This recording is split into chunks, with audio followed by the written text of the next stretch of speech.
08 itu dulu dari Pak Luhut ya? Benar Ya nggak? banyak sekali cerita-cerita Pak Prabowo kok buka-buka sampai ke situ sebenarnya. Iya, bahkan Pak Iya. Prabowo bilang 08 itu dulu istilah itu dari Pak Luhut semuanya dibikin sandi angka daripada bahasa Jawa gitu ya Pak ya? Itu kita dua ngomong-ngomong. Eh, Jadi seperti dulu saat 81 itu, Oh, iya. Tor itu, ah, kita sasantinya apa sih, Wok gitu. Apa Bang ya? Gitu. Kita dua ngomong. Ya, tapi ya siap aja, kita selalu siap gitu. Dan kita harus setia, selalu setia. Tapi kita harus berani juga. Jadi siap, setia, berani. Itu yang mendoktrin kita. Pokoknya kita harus selalu siap dalam keadaan apapun. Tetapi kita juga harus setia ya kepada atasan kita, pada sistem yang dimana kita berada. Kemudian panggilan radio. Gimana tuh itu panggilan radio? ada ya call sign istilahnya ya. Oh. Pak Prabowo itu dibikin 09 dulu kan gajah sama gajah muda, saya gajah dia gajah muda. Oh, Pernah itu jadi berapa kali kita rubah. ah, Terus kemudian 08 tuh memang kita lihat kata orang Tiongkok, orang Chinese teman-teman laki yang tidak pernah Infinity ya? Infinity Abadi. Abadi. Benar. Jadi ya terus Pak Prabowo tarik mungkin saya ini ya itu udah atau alam punya, mungkin memang sudah waktunya Pak Prabowo jadi presiden, jadi presiden. Ya, kita doain aja jadi presiden yang hebat lah. ke Hebat depannya. ya. Oh, Namanya Kapten, komandan saya orang Batak. Namanya Pak Luhut Panjaitan. Dia bilang, "Wok, apa ini? Tentara kok selalu pakai bahasa Jawa." Kita rubah. Sandi-sandi kita sekarang pakai angka. Siap, komandan, saya bilang. Karena saya komandan, sandi saya 09. Karena 9 angka tertinggi kan gitu.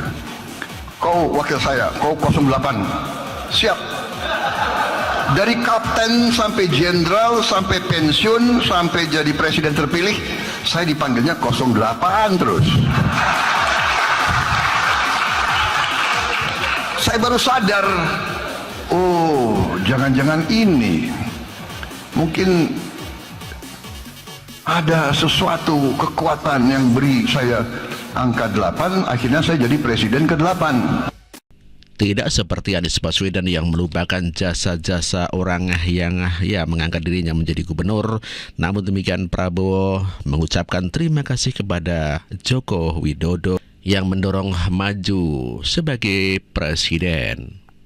Saudara saya tadi ada sedikit karena suasana.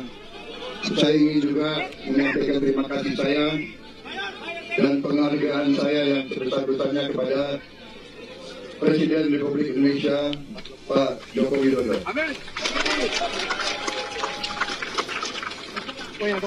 Dengan kenegarawanan beliau telah memberi contoh rekonsiliasi besar. Lawan beliau sekian tahun, 10 tahun ya. Beliau rangkul dan bahkan beliau yang juga sangat besar mendorong saya sehingga hari ini saya menerima mandat dari rakyat. Karena itu saya harus menyampaikan penghargaan saya yang sebesar-besarnya kepada beliau. Landasan yang kuat yang telah beliau bangun khususnya di bidang ekonomi akan kita gunakan untuk kita bekerja lebih cepat, bekerja lebih keras, bekerja untuk membawa hasil secepat-cepatnya kepada rakyat Indonesia. Terima kasih. Terima kasih. Selamat berjuang. Itulah pernyataan Prabowo Subianto ketika memenangkan Pilpres kali ini. Ya, Prabowo Subianto mengucapkan terima kasih sampai meneteskan air mata. Ya, jelas warga masyarakat juga menyadari dan mengatakan bahwa jelas berterima kasih kepada Jokowi karena Prabowo dijadikan menteri buat latihan dan pindah pertemanan. Dikasih Mayor Teddy buat jaga-jaga, dikasih Hasan Nasbi buat jaga-jaga dengan dari serangan verbal, dikasih Gibran buat wakil presiden. Begitu tulus Pak Jokowi di dalam menjaga rantai persahabatannya dengan Joko Widodo. Begitu tulus hati Pak Jokowi menjaga pertemanan dengan Prabowo Subianto. Demikian juga Prabowo Subianto berterima kasih. Bukan seperti Anies yang malah melawan Prabowo Subianto yang telah mengangkatnya menjadi Gubernur DKI Jakarta. Dan pada semua saya katakan, saya tidak ingin menjadi bagian dari orang-orang yang mengkhianati Pak Prabowo. Saya sampaikan pada semua.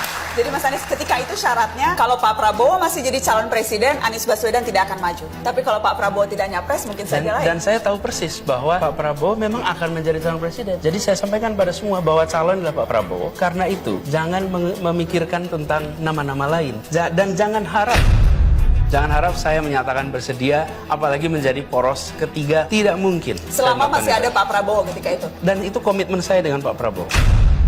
Dalam kesempatan ini mengajak kepada semua, mari kita konsisten. Kalau kita ingin memperjuangkan keadilan, pilihlah mereka yang memiliki rekam jejak untuk menunjukkan keadilan. Untuk menghadirkan keadilan. Rekam jejak, bukan sekedar rencana dan janji ke depan. Tapi tengoklah belakang apa yang sudah dikerjakan, karena itu adalah bukti. Terima kasih, insya Allah Gus Imin, kita jalan bersama-sama, kita jalan bergandengan tangan, kita tengok ke depan, dan kita tengok dengan bukan hanya percaya diri, tapi karena kita yakin bahwa yang sedang kita ikhtiarkan adalah sebuah kebaikan untuk semua. Gus Imin, saya merasa bersyukur siang hari ini bisa bersama-sama, dan insya Allah perjalanan mendaki, kita daki sama-sama hingga sampai di puncak nanti. Itulah janji Anies yang begitu manis tidak akan mengkhianati Prabowo, namun kenyataannya mengkhianati Prabowo Subianto. Dan tidak hanya Prabowo Subianto, namun demikian Partai Demokrat pun dikhianati oleh Anies Baswedan. Anies Baswedan adalah sosok pengkhianat sebenarnya. Selain pernah mengkhianati warga Jakarta selama masa kepemimpinannya dan mengkhianati Prabowo Subianto, Anies Baswedan kembali mengkhianati partai koalisi pendukungnya sendiri. Anies Baswedan baru saja mengkhianati Partai Demokrat yang merupakan partai pendukungnya sendiri menuju Pilpres 2024. Partai Demokrat merasa dikhianati atas keputusan sepihak Anies Baswedan yang memilih Muhaimin Iskandar sebagai bakal calon wakil presidennya pada Pilpres 2024.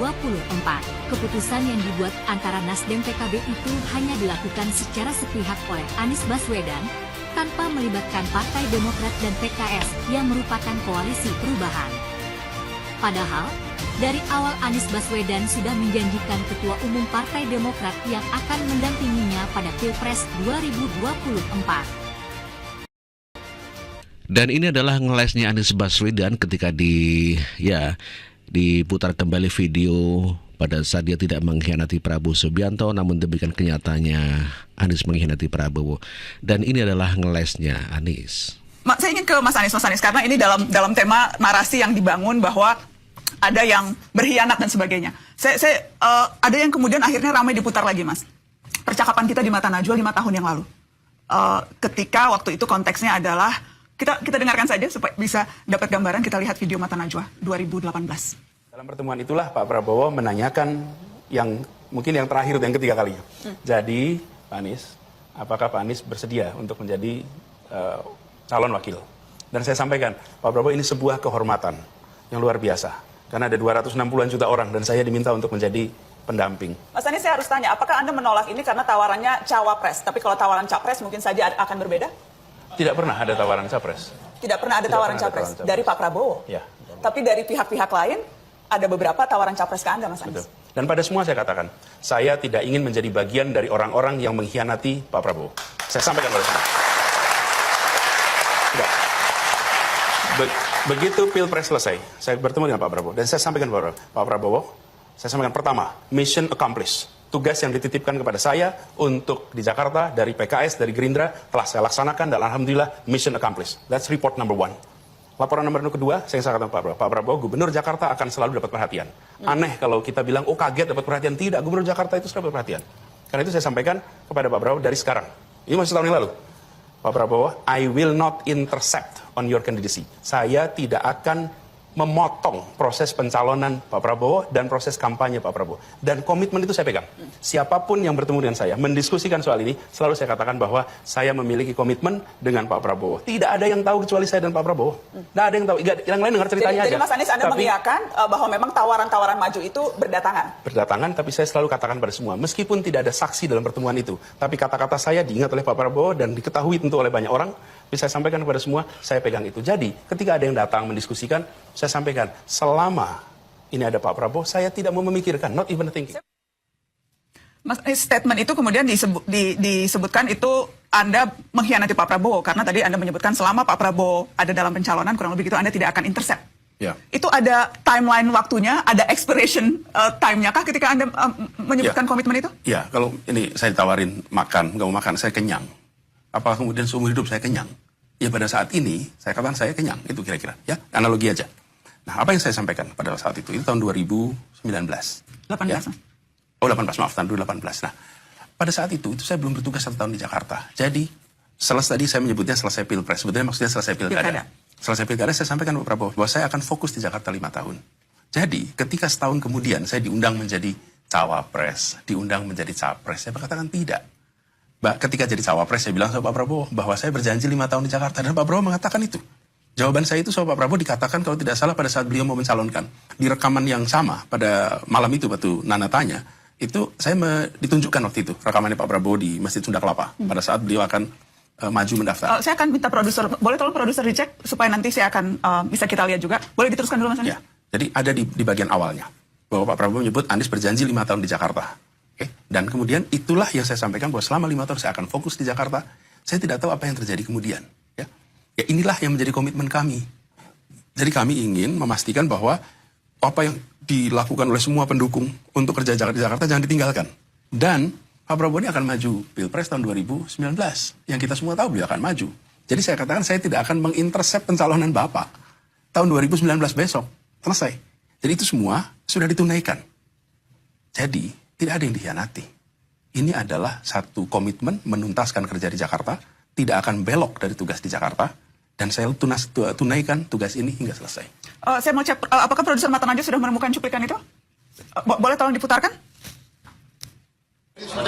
Sebetulnya kami ingin Pak. Beliau mengatakan beliau sudah akan sumpah 5 tahun.